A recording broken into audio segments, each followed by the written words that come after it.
3차 신경통과 함께 살아가기. 몸, 마음, 환경의 밸런스로 통증 극복하기. 김하진. 지금 김하진 라이프 디자이너. 서울에서 태어나서 고등학교 졸업 후에 미국 뉴욕으로 유학을 가서 파슨스 스쿨 오브 디자인을 우등 졸업을 했다. 다시 일본으로 유학하여 국립츠쿠바 대학교에서 예술학 석사를 받은 후에 미국으로 들어가서 디자이너 생활을 하다가 한국으로 귀국했다. 귀국 후에 사업을 하며 홍익대학교에서 디자인학 박사학위, 디자인 전공대학 교수로 임명되어 재직하던 중에서 지병인 3차 신경통이 악화되어 직장과 모든 생활을 접어야 했다. 그 후에 국제 뇌교육대학원에 진학, 상담심리학 박사를 수료했다.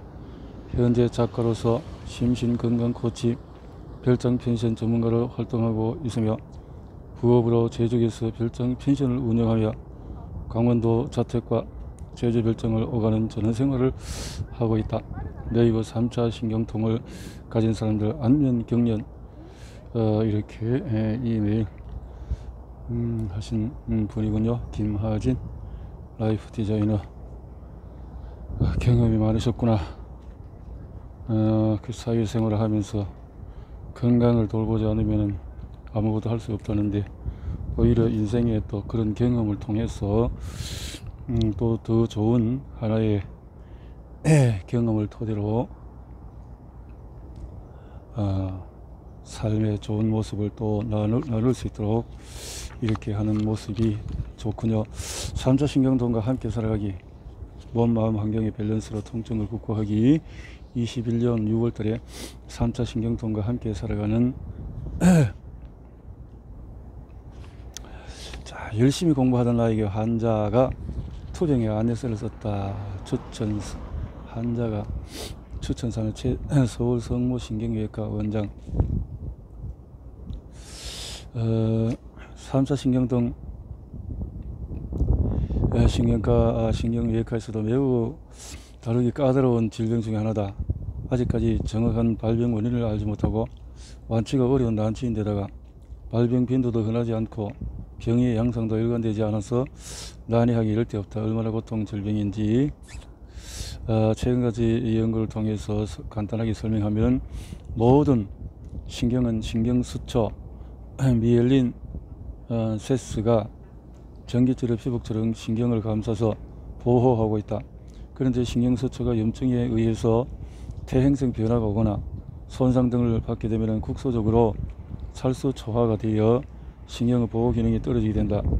뇌 안의 중추신경이 3차 신경이 뇌간, 숨골, 브레인 스템에서 나오면서 중추신경에서 말초신경으로 이행되는 부위를 신경근 진입 영역이라고 하는데, 이 부위가 혈관이나 종양 등에 의해서 압박을 받으면 신경의 절연 및 보호 기능이 떨어지면서 통증에 대한 역치의 변화가 생기면서 극심하고 다양한 통증이 발생되는 것으로 알려져 있다.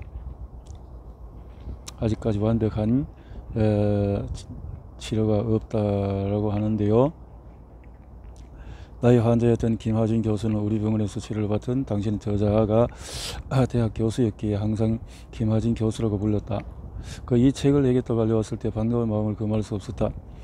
김 교수가 책을 쓸 만큼 건강해졌다는 뜻이기도 하고, 환자 입장에서 꼭 필요한 것을 정리한 책이 필요하다는 것을 절실히 알고 있었기 때문이기도 하다. 나는 과거에 뇌와 척추수술을 주로 했던 신경외과 전문의였고, 뜻한 바가 있어서 최근에 10년 넘게 기능의학적 개념으로 난치병을 치료해온 의사다. 기능의학은 몸의 한 부분만을 보는 것이 아니라 몸 전체의 기능이 조화롭고 원활하게 기능하도록 하는 것이다. 김 교수는 내가 시술하고 있던 한국에서 매우 드문 치료법인 양자치료, 퀀텀 메디슨도 이미 잘 알고 있었고, 새로운 방법의 여러가지 치료에 대해서 열린 마음을 가지고 기꺼이 임하던 환자였다. 본인 스스로가 본인의 병에 대해서 아주 열심히 공부했다는 점에서도 보기 드문 환자였다. 그리고 심리학과에서 다시 제2의 전공으로 전문적인 공부를 하고 있던 모습이 잊혀지지 않는다. 김 교수는 이 책에서 몸과 마음 그리고 환경의 균형을 중시하고 각각의 영역에서 3차 신경통 등 뇌신경 관련 질환 환자가 취할 수 있는 노력과 방법에 대해서 기술하고 있다. 기능의학도 저자가 추구하는 몸과 마음 환경의 균형을 중시한다는 점에서 일맥상통한다고 볼 수 있다. 기능의학의 개념으로 진료하는 의사들은 환자들이 자신의 몸의 정확한 현재 상태를 확인하고 모자라고 부족한 부분은 채우고 지나친 부분은 주의하도록 경고하며 병과 좀 더 싸워 나갈 수 있도록 최선의 노력을 다한다. 그러나 결국은 환자 자신이 좀 더 잘 관리하지 않으면 외부의 노력은 헛되이 끝나기 쉽다. 바로 그런 태도를 이 책은 일깨워주고 있다. 3차 신경통에 대한 일반 환자들을 위한 적절한 지침서가 전혀 없던 현실에서 또 15년 투병 생활을 통해서 겪은 경험을 시행착오가 다른 환자들에게 시행착오를 줄여줄 것으로 생각을 한다.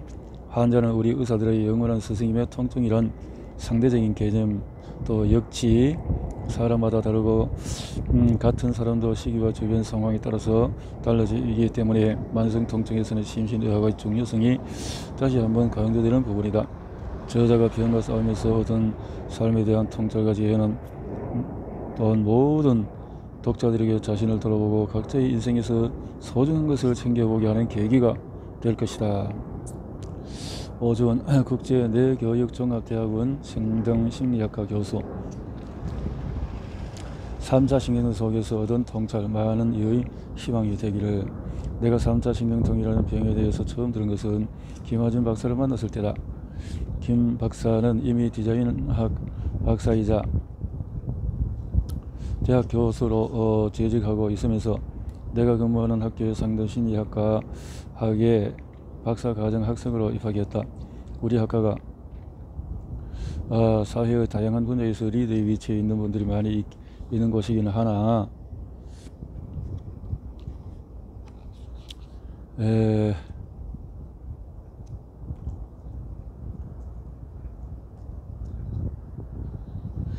이렇게 해서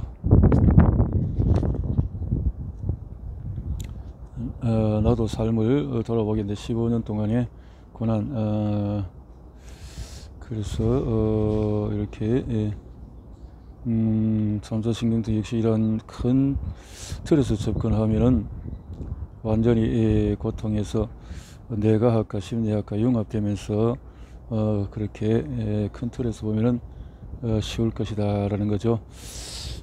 도움을 줄 것이 있기를 희망을 기원한다. 자, 내 삶을 바꾼 3차 신경통에 대해서 인생 복경 3차 신경통 이해하기, 그 3차 신경통에 고통받는 3차 신경통과 함께 한다. 몸과 관리해야 한다. 마음을 다독여야 한다. 환경을 바꾸면 삶이 바뀐다. 고통은 우리의 삶을 바꾼다. 흔히들 인생은 고해라고 말한다. 고통의 바다라는 뜻이다. 나는 그 말이 잘 와닿지 않았다. 내가 엄청난 고통을 마주하기 전까지는 어느 날 내 인생을 뒤바꾼 고통이 찾아왔다. 3차 신경통이라는 질병이다. 그때까지 들어본 적도 없는 질병이다. 많이 알려져 있지도 않고 뚜렷한 해법도 없는 질병. 그런데 그 극심한 고통으로 인해서 통증의 왕이라고 불린다. 그것이 15년 전의 일이다. 내 삶에 진정한 고통이 찾아온 것이다. 3차 신경통이라는 병에 걸렸다는 것을 알고 도대체 뭔가 싶어 공부를 시작했다. 3차 신경통 잘 알려지지 않은 병이고 제대로 이해하기도 쉽지 않은 병이다. 3차 신경통을 연구하면서 깨달은 것은 한 사람이 어떤 중대한 병에 걸렸다는 것은 한두 개의 단순한 원인으로 일하는 것이 아니라 수십 수백 가지 원인들이 복합적으로 작용한 결과라는 것이다. 나의 3차 신경통을 들여다보면서 3차 신경통 카페 회원들의 경험담을 읽고 들으면서 환자들마다 제각각 사유와 이유가 있고 투병 노하우가 있다는 것을 알게 되었다. 노력의 결과물과 나 자신의 경험들을 이 책을 깃들로 삼았다. 갑자기 만난 3차 신경통이라는 고통스러운 질병 앞에서 당혹해하고 있을 초기 환자들에게 꼭 필요한 기본적인 지식을 제공하고 내가 터득한 생각이기를 더해서 모든 환자들이 스스로 생각하고 이해하면서 고통과 극복, 공생할 수 있는 길을 제시하고 싶었다. 3차 신경통은 이해하기도 어렵고 관리와 치료도 또한 힘든 질병이다. 이 책을 내는 나 자신 또한 아직 해야 할 것이 많이 있다. 내 삶을 바꾼 3차 신경통 일부 인생의 복병이 된 3차 신경통이라.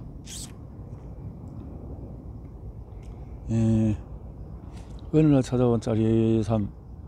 나에게 처음 3차 신경통의 증상이 온 것은 2007년 의학연수를 할 때 뭔가 찌릿 잇몸이 감전된 같이 해외에 있는 터라 일단 서울 들어가면 치과부터 가야 되겠다라고 생각했지만 치과에 가서 아무런 이상이 없다고 했다. 그러나 이 찌릿찌릿함은 조금씩 강도가 더해갔다. 나중에는 위아래 어금니, 송곳니를 종횡무진하면서 전기 감전 같은 통증이 오기 시작했다. 밥을 먹는 것도 힘든 지경이 되자 다른 치과를 찾았다. 정밀 검사를 해도 이상무, 다른 치과를 가도 마찬가지였다. 그런 중에 한 치과에서 치아에는 문제 없으니 이비인후과를 가서 가보라고 했다. 그날로 이비인후과에 갔지만 이상을 발견하지 못했고 또 이비인후과에서는 통증의학과를 가보라고 했다. 그리고 우여곡절을 찾아간 그 통증 클리닉에서 처음으로 원인 불명의 3차 신경통으로 진단명이 나왔다. 요즘처럼 기계가 정밀한 것도 아니고 대학 병원도 아니긴 했지만 일단은 MRI상으로 내일은 별 이상이 없는 것으로 나타났다. 그때부터 영문도 모르고 통증 클리닉에서 하는 대로 이틀에 한 번꼴로 병원에 가서 얼굴 여기저기 주사를 맞고 아직도 나는 이 주사의 정체를 모른다. 할머니 할아버지 사이에서 물리치료를 받았다. 지금 생각하면 조금 어처구니 없는 일이긴 한데 정작 내 병에 대해서 자세히 이야기 들을 수는 없었다. 그저 계속 뭔지 모를 안면주사, 영양링거, 물리치료와 데그레톨이라는 약을 처방받아 시킨 대로 따라가는 나날들이 한동안 계속 이어졌다. 보험도 안 되는 치료를 계속 받는 것이 부담스러웠고 당신은 내가 그 후에 얼마나 많은 돈을 쓰게 될지 상상도 못하던 때였다. 통증도 좀 나아지는 듯하여서 물리치료를 중지했다. 통증은 잠잠하다가 다시 오기를 반복했다. 그 당시는 내가 치과, 이비인후과에서 겪은 것처럼 신경과 외의 의사들은 3차 신경통의 존재조차 모를 정도로 희귀한 편이었고 정보도 귀했다. 인터넷을 아무리 뒤져도 3차 신경통에 대한 자료는 찾기가 어렵다. 그때는 이런저런 대체학 치료사들이 3차 신경통의 존재에 대해서 알기만 해도 쉽게 환자들을 모을 수가 있던 시기였다. 병원에서 완치 불가능하다고 하니 완치를 장담하는 사람이 있기만 하면 그것이 어디든지 지푸라기라도 잡는 심정으로 전국을 찾아다녔다. 3차 신경통 환자들은 인터넷을 뒤지며 3차 신경통에 대해서 안다고만 해도 그것으로 쫓아다녔다. 서울 강남의 한 의원에서는 3차 신경통 환자를 먼 지방의 치료원에서 만나기도 했다. 모두 어떻든 3차 신경통을 고쳐보겠다고 눈물겹게 뛰어다니는 모습이었다. 우리같이 환자가 정확하고 자세한 정보를 접하는 것은 참으로 어려운 일이었다. 내가 처음에 인터넷 조사를 시작했을 때 거의 자료가 없던 시절이다 보니 영어로 트리제미널 뉴럴지아 즉 3차 신경통을 검색하니 위키피디아 설명이 제일 먼저 나왔다. 나는 15년 전에 본 그 문장 하나를 아직도 생생하게 기억한다. Most painful known to humanity. 인류에게 알려진 가장 큰 통증이라 정확히 이렇게 적혀 있었다. 그 외에도 통증의 왕, 출산보다 더한 고통, 자살 1위 등등 이 병을 묘사하는 단어는 한마디로 무시무시했다. 엄청나 무섭고 절망적이었지만 나는 그때만 해도 내가 이런 병을 가지고 있다는 것을 믿지 않았다. 아니 믿고 싶지가 않았다. 나는 성인이 된 이래에 조금 완벽주의적인 성향을 가지고 있었다. 뭐든지 최상의 상태로 만들지 않으면 직성이 풀리지 않는 편이었다. 환경도 어떻든 최상으로 만들어야 하고 일도 최상으로 해야 된다는 것이 이러한 삶의 방식이 결국 나를 병으로 이끌었다는 것을 알지만은 그때는 혼란과 당황, 공포에 사로잡혀서 이런 통증을 가지고서는 도저히 살 수 없겠다고 생각을 했다. 수순을 일단 피하고 어떻게든 낫게 해보자는 결심을 했다. 그래서 돈이 얼마가 들든 시간과 노력이 얼마가 들든 병을 고치는 것을 최우선을 하면서 몇 년을 살아왔다. 그러나 그토록 많은 돈과 시간과 노력을 들였음에도 병은 낫지 않았다. 통증기와 무통기를 겪어가면서 그래도 어떻게든 버텨보겠다고 생각하는 와중에 갑작스럽게 통증이 심해지고 말로만 듣던 엄청난 극통기로 접어들게 되었다. 그 당시 나는 건강을 챙기는 것이 우선이라고 생각하였고 쉬려고 결심하고 하던 사업을 접을 준비를 하고 있었다. 그리고 이제 좀 천천히 당시 나에게 무거운 숙제였던 박사 논문이나 진행하자고 계획하던 때였다. 사업도 접고 진행하던 논문에서도 완전히 손을 떼고 나의 인생이 그야말로 어수선되는 상태가 되었다. 그때까지 나는 쉴 새 없이 떨며 열심히 살아왔던지라 나의 의지와는 상관없이 갑작스럽게 아무것도 할 수 없게 되자 쉬는 게 쉬는 것 같이 느껴지지 않았다. 고통과 함께 쉼은 그저 인생의 정지 외에는 아무것도 아닌 듯이 느껴졌다. 삶의 질은 나 만신창이가 되었다. 내가 왜 이런 꼴까지 당해서야 하나 하는 의문을 느끼는 것조차도 사치스러운 일이었다. 밥을 먹을 수도, 말을 할 수도, 얼굴을 씻을 수도, 양치를 할 수도, 걷는 것조차 통증이 울려서 걸을 수가 없었고, 도로가 조금만 거칠어도 충격이 와서 운전도 할 수 없었다. 맨날 며칠고 먹는 것은커녕 물조차도 먹기 힘든 상황이 계속되자 나의 얼굴과 몸은 말 그대로 해골바가지로 변해갔다. 거무튀튀하고 시퍼렇기까지 한 나의 얼굴은 더 이상 살아있는 사람이 아닌 저승의 한 발을 담그고 있는 것 같이만 보였다. 그러나 그때 당시에는 극도의 통증에 시달리고 있었기에 그런 나의 회개하는 것이 신경이 쓰이지 않았고 먼저 그대로 폐인이 되어가고 있었다. 지금 생각해보면 당시 위험했던 것은 나의 정신상태였다. 나는 그때 극도의 분노와 우울 그리고 공포를 겪었다. 특히 분노의 감정은 나를 완전히 사로잡고 있었는데 그것은 바로 내 몸에 대한 분노였다. 통증을 받아들이는 것 외에는 아무것도 할 수 없는 나의 무력감은 점차 통증에 대한 분노와 또한 아픈 내 몸에 대한 분노로 바뀌었다. 아마도 헐크처럼 변할 수만 있었다면 야수로 변해서 주변의 모든 것을 박살내버렸을 것이다. 엄청난 파괴 본능은 고통을 주는 나 자신에게 향해졌고 나는 계속 자해의 유혹을 느꼈다. 내가 그나마 바른 온전한 정신을 유지하고 있었기에 돌이킬 수 없는 것까지 가는 일은 없었지만 그때는 내 몸이 너무 미워서 정말로 죽여버릴 수 있을 것 같았다. 그것은 사슬이 아닌 타살의 유혹이었다. 스스로 죽는 것이 아닌 나를 괴롭히는 나의 몸을 죽이는 것.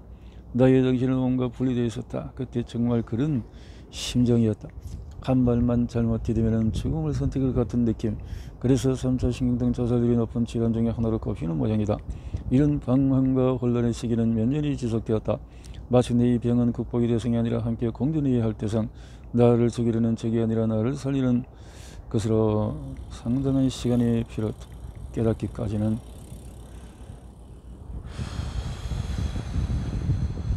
이렇게 힘드는 거구나. 3차